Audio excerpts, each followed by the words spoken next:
do this. They simply have to crawl along on their bellies, and they kind of look like an overgrown caterpillar. But you know what, everybody? Pablo, he does a pretty good seal impression. You guys want to see it? All right, big guy, why don't you show us what you got?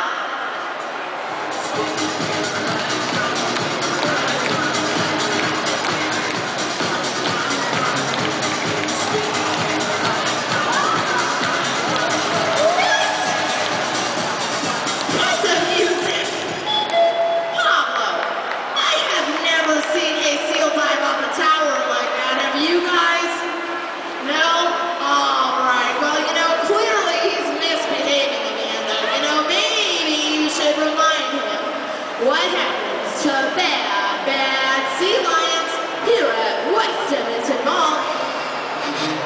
Uh-oh. Ready for it now, big guy?